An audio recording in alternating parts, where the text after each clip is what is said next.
growing up, I never felt like I needed to be in the crowd because I was so fulfilled otherwise. And so I do think that that was a big thing, is that when these kids are growing up with things, tempted to do the drugs and the but we were never drinking given so much things like the biggest, best diamond bracelets that these kids would be. We would come to school, we wear the same jeans, and kids would be like, oh, are you wearing the same jeans as last week? In 9th grade.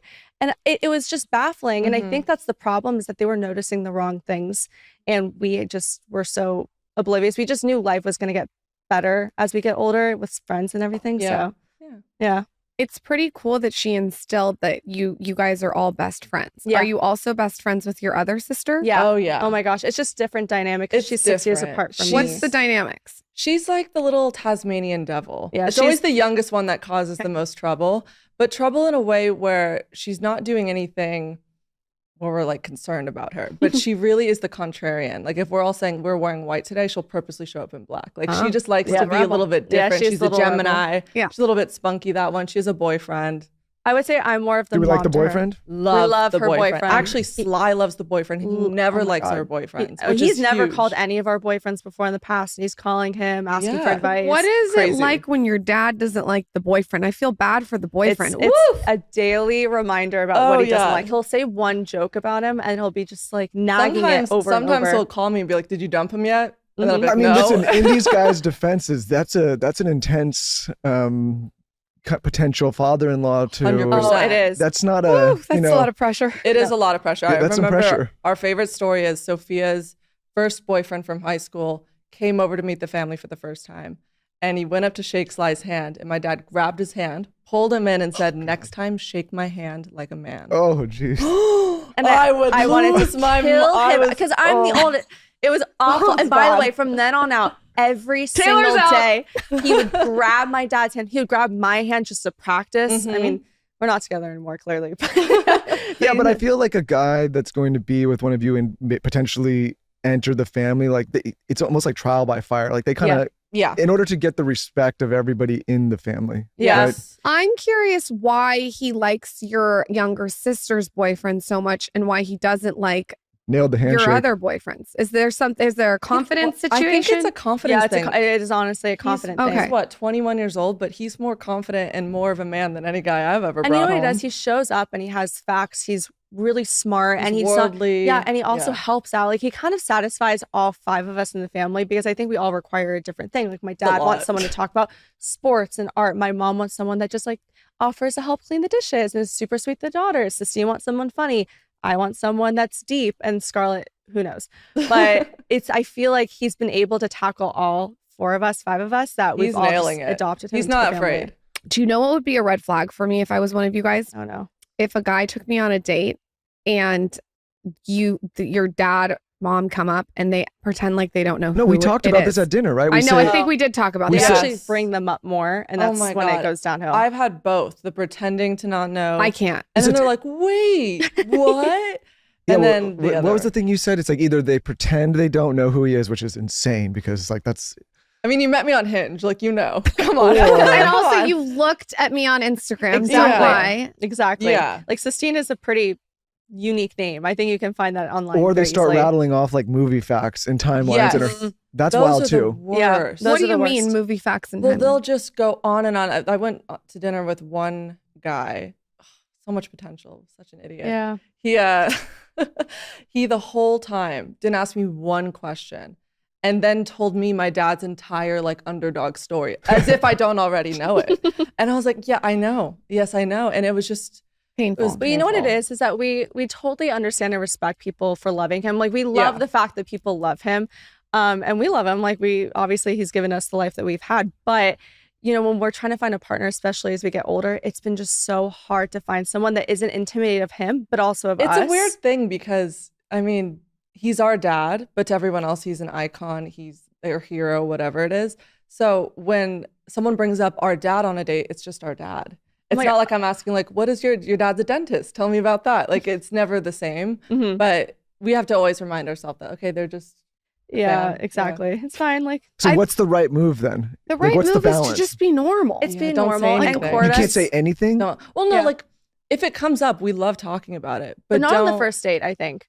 I think on the first Yeah. date, I mean, you can, if it comes up, have it be a natural reason for why it came up. Like, it's just weird when they go, so like, what's it like? Like that, then I feel like you're a fanboy over him. It's like a brief acknowledgement of like, hey, let's get this out of the way and now get back to you. I am so intrigued as an entrepreneur and a mother by the way that your mother raised you. I think that she was able to balance both really well. What tips have you guys picked up from not your dad, but her? Well, my mom always said when she was raising us, the best advice you can give any parent is just to always be there.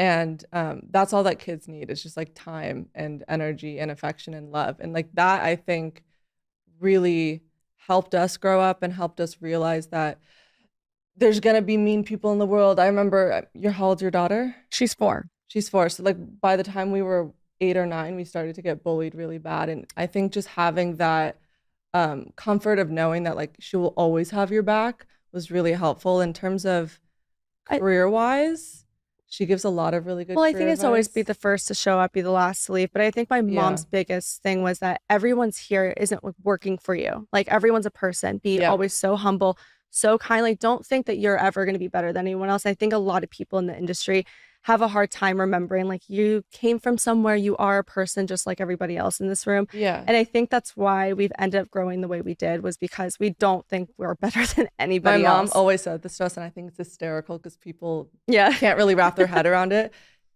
She always says, you're not special. That sounds like your mom. And but she goes, you're not special. She Mom tells me every day. Right? But she goes, but listen, you're special to me, your dad, your siblings, some of your friends, but to the world, you're not special. So do not act like you deserve more or entitled to more, can treat people any sort of way, because everyone's an equal here. I mean, I think that's very, very important advice. I will tell you, one of the biggest celebrities we'd ever have on this podcast was Michelle Pfeiffer. And the way she came on was so down to earth. Yeah. She was alone.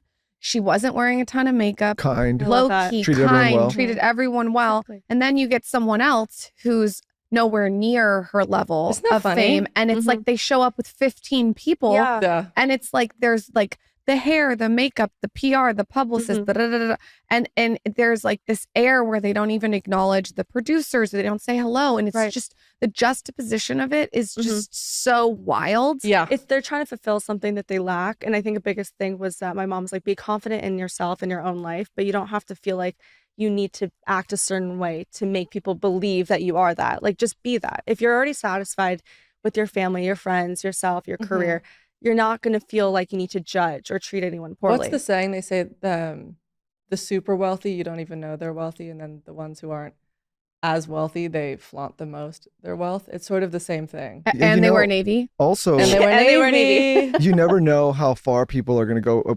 Caitlyn Jenner, who at the time was Bruce Jenner, when she told us the story on the show, she was telling the story about how she would check into the hotel and there was a bellman that would help Bruce at the time every day or every time he was there, and would always treat the bellman nice and, you know, had a good rapport with the person. But that bellman turned into Bob Iger. So it's like, you never know how far people go, and you think that someone that is maybe quote unquote beneath you or help, like incredible. So you never know, like you just got to treat everybody well along the way. Isn't it just easier to just be cool to everybody? I don't understand, like if you're gonna go out of your way, it's like it's giving insecure. I don't get and that's why cool thing. I know, and that's why when we used to get bullied growing up a lot as kids, we never honestly took it personally. We would, when I say why did people bully you? We were okay because Sistine and I really weren't cool. But growing up, I was pretty much a loner. I was a nerd. I was an uggo. I was a big I was not a looker. Relax. No, I was not a looker. We were awkward. We definitely had an awkward phase. But we were just quirky, and so I would be hiding in the library. Is a really nice we would way to have put people it. literally walk up and leave the table. Sistine's had someone throw paint on her when she, because I don't remember what the reason. Because I had new white jeans on. Yeah. Wait, are you sure it's not that people were jealous of the way you looked It was or girls. your I family? promise. It was girls I and was bullied guys. so bad to the point where the school was like, I actually want to suspend these kids, but the parents are too high of donors, so we think you should leave. So that's are these why, people that are known, like celebrities? Yes. Actually, ironically, yeah. What are their names? We'll tell you off camera. You tell us off camera. But what's sad was that I never grew up ever feeling horrible about myself, worse about myself. I took it personally because my mom always said, it's not the kids, it's the parents. And so she always reminded me when I got home, she goes, think about how hard it is probably in their own house that they have to be so mean to someone else outside of it. And I think growing up, that's why we did end up being the way we were, because we realized how important it is to keep such love and deepness within the home. I don't know what I'm going to do if one of our kids gets bullied. Oh, well, that's why Sly taught us how to fight. Yeah. He said, when they hit, you hit harder. Yeah. He did teach us how to punch for that reason. So my mom said don't, but my dad said punch next time they do it. So I'm going to say do it. Yeah. I think next time I actually always said I wish I did. He honestly wouldn't even care if I'd probably have to go beat up the person's father just to be like, listen, I can't, true. you know. Sometimes the parents are even as bad as the kids. They're scary. A girl punched me in the face in high school and I punched her right back and knocked her on the ass. And she was 2 grades older than me. And guess what? No one ever fucked with me after that. See, that's what you gotta do. Sometimes you really gotta. Yeah. She was keying my car. She was writing shit on my car. You got your car key too. It's awful. No, I remember in college, someone was kind of bullying me. And it was the first time I ever really stood up for myself because I'm not confrontational at all. I remember I chewed this girl out and she never, ever came up to me disrespecting me. She actually said, I respect you. I've said it on this show a few times, and, you know, the headline will be, we're advocating violence here, which I think, you know, people have lost the art of getting punched in the face. I think the reason people are so mouthy these days is because most people don't realize that that's a reality that can happen. You know, I couldn't agree more. And sometimes that is, as weird as it sounds, a quality that I look for in a partner. Someone that can take a hit. Yeah, when I was a kid, like, you know, if you pop off the wrong way, someone's getting hit. You know? Like, now you... What is the report card bullet points to date you guys? What are, let's put it out there in the ether. I'm a person that likes to really put it out what you want and the universe gives it back to you. So what are the things? And I feel like my list has just not been working. I literally folded it. The reason your list isn't working though is because you just said that. You just said my list is not working. Your brain's hearing that subconsciously. But what about, you need to say my list is working. I did a witch spell for you, and that didn't work a witch either. spell. She did a witch spell. I already tried it. It didn't work. We did the 12 grapes under the table. Let's put it out here on the podcast because we have had guests that have come on that have gotten married from this podcast. Okay, and they have let's kids. do it. Yeah. Let's do it. Sophia, go for it. Okay, so put it out there in the ether. Your list is working. The show is going to work. It's magic. Go. Someone that is... Am I talking physically or both? Okay. Let it rip. Someone that is taller than me, that is very ambitious and proud of their career, that feels very confident and fulfilled in themselves, that they just want to